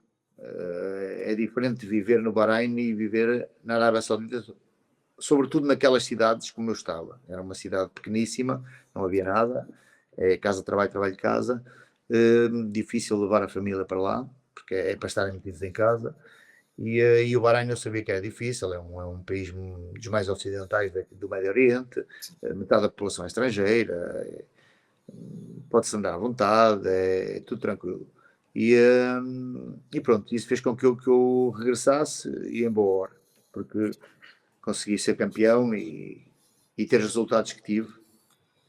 E jogar Champions também era importante. Este ano joguei Champions e isso pôs-me também num nível, porque joguei contra o Luís Castro, por exemplo, contra o Ricardo Sapinto, colegas que já estão num nível alto, não é? Que são conhecidos e têm uma carreira feita como treinadores a um bom nível e estar ali a competir com eles e com outros clubes foi importante. Foi importante e abriu-me portas ainda mais nestes países. Mas é isso, mas onde é que se revê ou onde é que se vê no futuro? Tem intenções de voltar à Europa, de treinar na Europa? Tem intenções de voltar a Portugal em particular? Qual é que é a sua maior ambição agora em termos futuros, numa imagem de Nandinho enquanto treinador? Eu gostava de voltar, de vir para a Europa, de treinar aqui na Europa, independentemente de ser em Portugal ou não, gostava de treinar aqui na Europa e ali naqueles países, Emirados, Primeira Liga dos Emirados ou do Qatar também são campeonatos muito interessantes, com grande nível já, muito competitivos, porque para a Primeira Liga da Arábia Saudita é difícil eles apostarem num treinador que treina no Bahrein ou que estava na Yellow League, que é a segunda liga da Arábia Saudita, ou nós subimos com um clube e ficamos e damos a oportunidade de continuar e temos essa experiência da Primeira Liga, e é preciso que as coisas corram bem, porque senão eles normalmente na Liga Saudita querem já nomes conceituados e é difícil, mas gostaria de ter essa experiência. Mas aqui na Europa, em Portugal, estou sempre receptivo, desde que seja um projeto aliciante, sobretudo da Primeira Liga, porque sinceramente ir para a Segunda Liga agora, no meu ponto de vista, em termos profissionais, seria dar um passo ao lado ou atrás, não seria dar um passo em frente. Já estive aqui na Segunda Liga, já treinei a Segunda Liga, já sei como é, e acho que estou preparado para treinar a Primeira Liga. Mas não, acho que já tive mais essa ambição e mais esse objetivo de treinar aqui a Primeira Liga. Hoje em dia já não perco muito tempo a pensar se vou treinar em Portugal, se vou treinar. Gostaria de treinar aqui na Europa, até para estar mais perto da família, porque também a cultura é diferente. Eu já estou habituado àquela cultura e não tenho nada a dizer, consegui-me adaptar bem. Mas é diferente também aqui na Europa a forma como veem o futebol, como olham para o futebol, a visibilidade que o futebol tem é completamente diferente daquela. Claro que existe sempre depois a outra parte, que é a parte financeira, e que nós não podemos esconder que é isso que nos move a ir para aqueles países. É sobretudo a parte financeira, em que muitos destes campeonatos aqui europeus, a grande parte deles não conseguem competir, Não exercem esses não valores. conseguem competir com aqueles mercados, e isso também pesa um bocadinho. Mas sim, não escondo que gostaria de treinar novamente aqui na Europa, independentemente de ser em Portugal ou não. Claro que se fosse em Portugal, tanto melhor, não é? Que é o meu país, estaria perto da família. Mas é o que eu digo, isto não depende só de mim, depende dos clubes e dos dirigentes aqui. Mas sim, gostaria, não vou esconder. Muito bem. Mister, nós temos aqui um segmento no nosso podcast que é um PEP rápido, são questões que exigem uma resposta rápida, ok? Pode ser só um nome, uma palavra, o que entender. Não sei se está preparado, está preparado? Tenho que me preparar. Já era rápido como Remédio. jogador, era rápido como jogador, vamos ver se é rápido como entrevistado. Ora bem, vamos a isso então, Mister. Qual é que foi o jogador mais subvalorizado com quem jogou? Mais subvalorizado com quem eu joguei. Ou seja, aquele É que não Edmil, estava. Edmilson. Edmilson, ok, aquele jogador. O Edmilson que jogou no Vitória de Guimarães e no Marítimo. Muito bem. Achava, portanto, que ele era avaliado a um nível Tinha, abaixo daquele que ele tinha. sim, ele tinha uma qualidade e uma capacidade que podia jogar num grande facilmente. Muito bem. E o mais subvalorizado que treinou? Que eu treinei ou que joguei. Há bocado falei do que joguei, não que treinei. Sim, há bocado falou do que jogou, agora é o que treinou. Subvalorizado que eu treinei. Epá, isso assim é difícil, tenho que começar a ver. Não sei. É difícil. Estar agora a ver, não consigo ver, porque o Paulinho está valorizado, valorizou-se bem, por isso sinceramente não estou a ver um que fosse subvalorizado.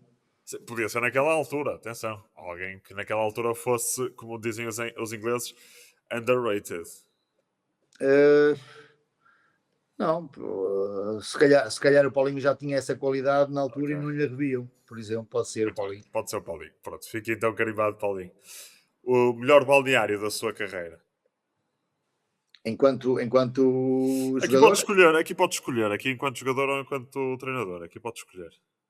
Até pode dizer os dois, se quiser. Pronto. Enquanto jogador, estou dividido entre o Salgueiros e o Gil Vicente. Foram os dois muito bons, muito mas eu bons. posso escolher por si, pode ser o Pronto, Salgueiros. posso ser o Salgueiros, posso ser o Salgueiros. Depois do Malta, acho que Posso ser Salgueiros, posso ser Salgueiros. enquanto Salgueiros. Enquanto treinador, o Gil Vicente. o Júlio, muito bem. Ora bem, o adversário mais difícil que enfrentou, aqui também podemos voltar ao mesmo enquanto jogador e enquanto treinador. Portanto, aqui enquanto adversário, enquanto jogador, se quiser dizer Um um jogador em jogador, específico. um jogador ou uma equipa. Epá, é difícil, assim, equipas difíceis de jogar eram todas. Enquanto jogador, eu apanhei vários e alguns que eram bem durinhos. Olha, apanhei uma vez o Leal, que foi um jogador que jogou no Sporting, Certo. o Fernando Mendes. Fernando Uh, Mendes, terrível. Paulinho Santos não apanhou? Apanhei, mas o Paulinho Santos não pisava muito os meus terrenos. O Paulinho era mais meio campo. Eu Teve apanhava sorte. mais os laterais. Sim, Fernando Mendes era, era, Então era, apanhou o João era Pinto difícil. ainda, numa fase final da carreira de João Pinto, mas apanhou o João Pinto. Porventura. Sim, se calhar. Então foi 95, 96. Se calhar o João Pinto ainda jogava nessa altura. Devo Jogava, ter jogava. apanhado. Não era fácil jogar contra os grandes, mas havia clubes também que tinham defesas laterais. Eu lembro-me do Farense, tinha um que parecia um segurança, que era o Paixão, enorme. E eu ao pé dele parecia um porta-chaves.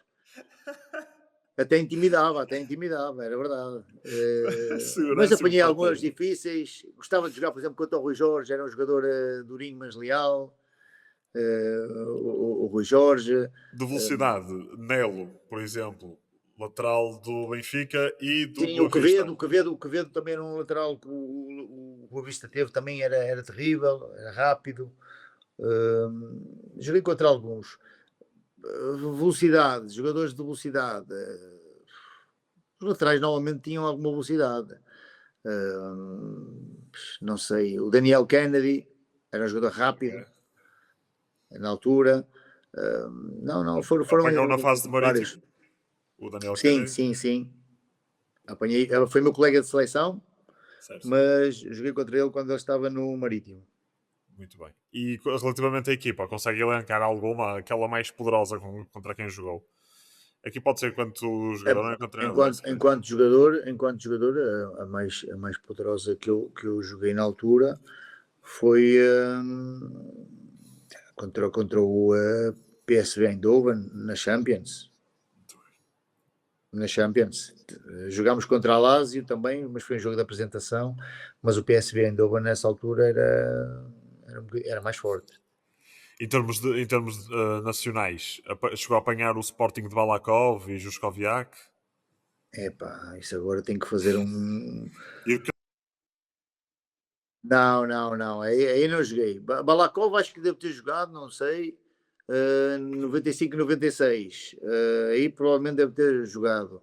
Mas nessa altura o Porto era a equipa mais forte. Nessa altura, anos 90, o Porto era sempre mais forte do que as outras equipas. Aliás, nós ao Porto só conseguimos ganhar uma vez nas Antas. Ganhámos 2-1. Nesse ano ganhámos ao Porto, ganhámos na Luz, se não estou em erro, 4-3. Mas eu com o Benfica, pelos Salgueiros, é engraçado. Nunca perdi fora. Na Luz, empatei 2 jogos e ganhei um. Em casa, ganhei um e perdi 2, acho eu. Portanto, com o Sporting também perdíamos, ganhávamos, empatávamos. Com o Porto é que era difícil. Quase sempre perdíamos, só ganhámos um jogo. Mas ganhar das Antas não é fácil, portanto. Sim, mas foi nesse tal ano em que nós perdemos a ida à Europa aos 94 do último jogo, quando falhámos o penalti. Mas Penalti. nesse ano ganhámos na Luz, ganhámos no Porto e empatámos no Sporting. Acho que No foi assim. Sport. Portanto, imagina.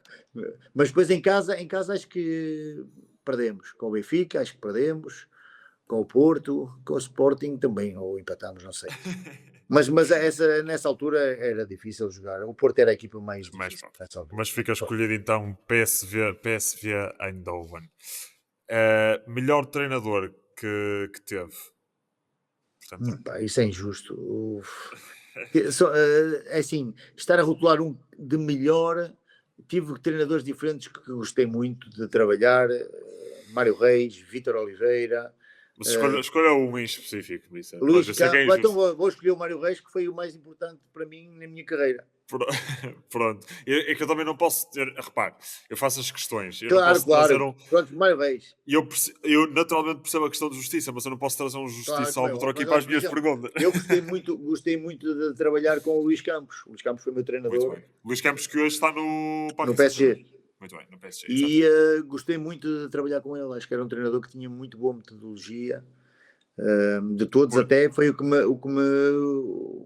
para mim, na minha opinião, o que tinha melhor metodologia. Era um treinador com boas ideias, mas também não foi muito feliz Bem, como treinador.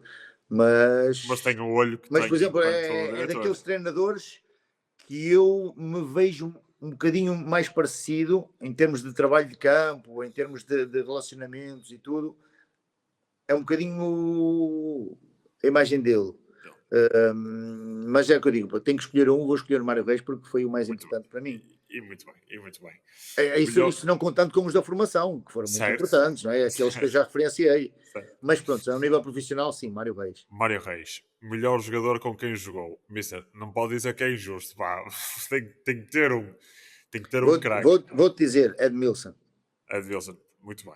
No Eh, Guimarães, e joguei no Benfica, e joguei com o Poborski, joguei com o João Pinto, joguei com vários, com grandes jogadores.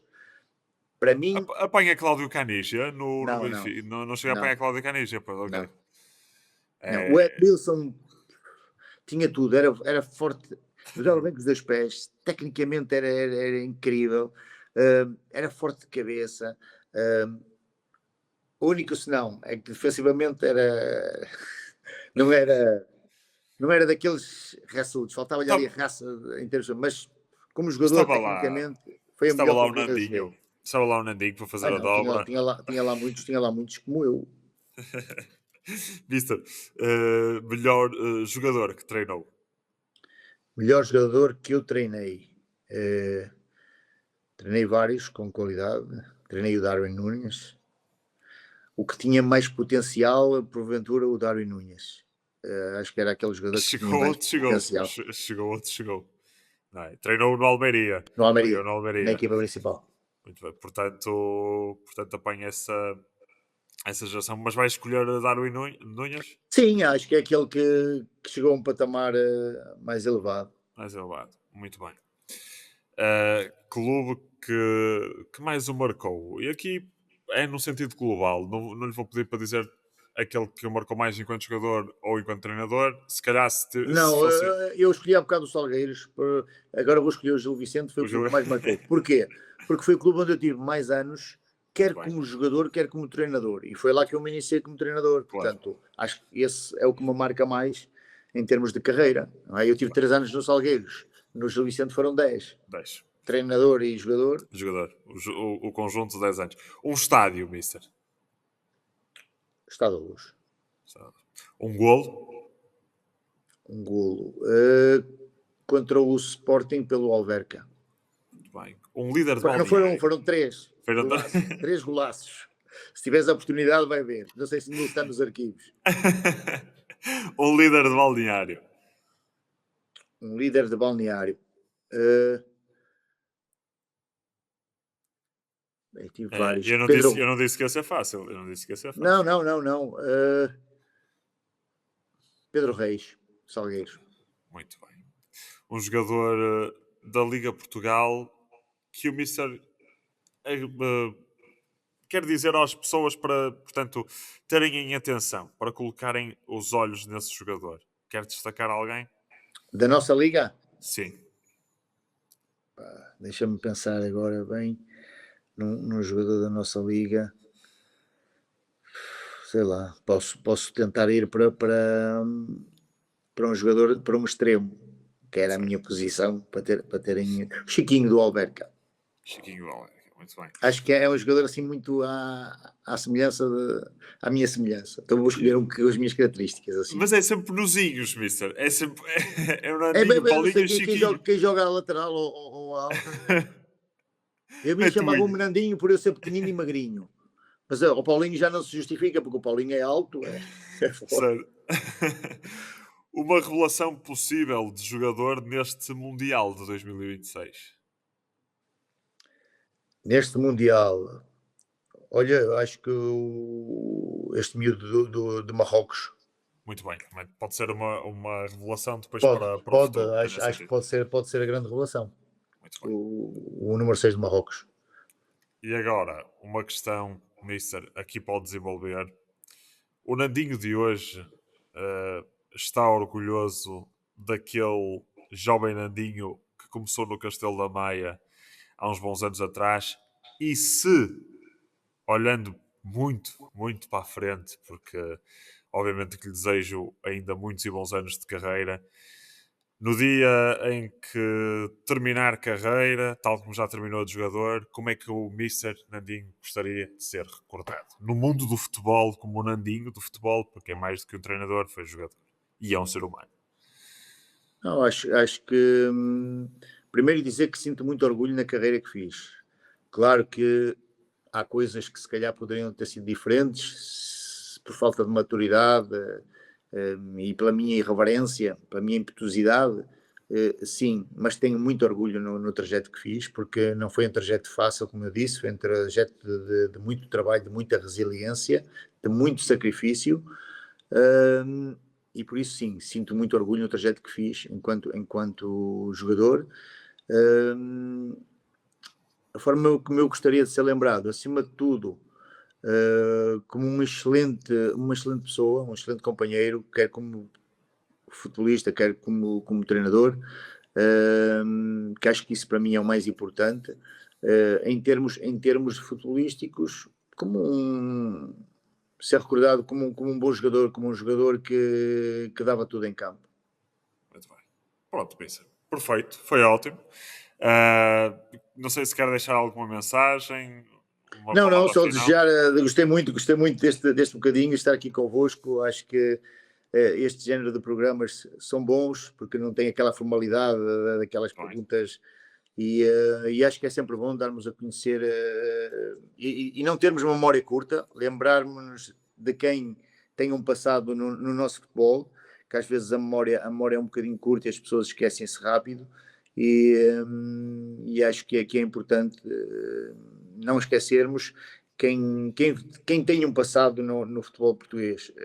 E não quero com isto dizer que eu fui uma legenda do futebol português, não, mas também por pouco que seja, também contribuí para uma fase, para uma década no futebol português e contribuí também para que o futebol português tivesse sempre um nível bom. Acho que dei o meu contributo nisso e acima de tudo, aquilo que mais me orgulha é que por todos os clubes onde eu passei, deixei sempre uma boa imagem enquanto profissional e enquanto pessoal. E por isso diz muito daquilo que eu sinto hoje e de eu estar-vos a dizer agora que é muito importante vocês não terem memória curta, darem oportunidade não só quem está agora no ativo, como eu estou no ativo como treinador, mas há muitos que não estão, mas que fizeram carreira também enquanto jogadores e que têm muitas histórias interessantes para contar, histórias de vida e histórias profissionais. E acho que é bom ter este tipo de programas onde as pessoas se podem expressar à vontade sem aquelas perguntas fechadas e politicamente corretas que nós temos que dar. Aqui estamos à vontade, dizemos as coisas como são e por isso muitos parabéns pelo programa e continuação de muito sucesso. muito obrigado, Mister. Gostou, portanto, já vi que sim e eu Sim, gostei muito. fico feliz com isso. Mister, muito obrigado. Desejo-lhe muita sorte para o resto da sua carreira, muito sucesso, títulos e vitórias, mais do que derrotas, naturalmente, também não se desejam derrotas. E se elas vierem, que sejam Fazem para parte, crescer, exatamente, que fazem façam parte do parte crescimento. e que sejam para crescer, exatamente. Mister, muito obrigado, foi um gosto e continuação. Tudo bom, muito obrigado. Obrigado, eu. Muito obrigado. Continuação. E assim foi, alguém que construiu um percurso a partir de pedra, desde jogador como treinador, Nandinho, que deixou a sua marca aqui no nosso futebol, no futebol nacional e tem tido também sucesso pelo estrangeiro. Já sabe que pode assistir a este episódio do Sem Filtros na Liga TV ou então ouvir este nosso podcast, videocast, no Spotify ou então no iTunes. Por este lado é tudo, mas esperamos por si para mais um episódio de Sem Filtros. Até lá.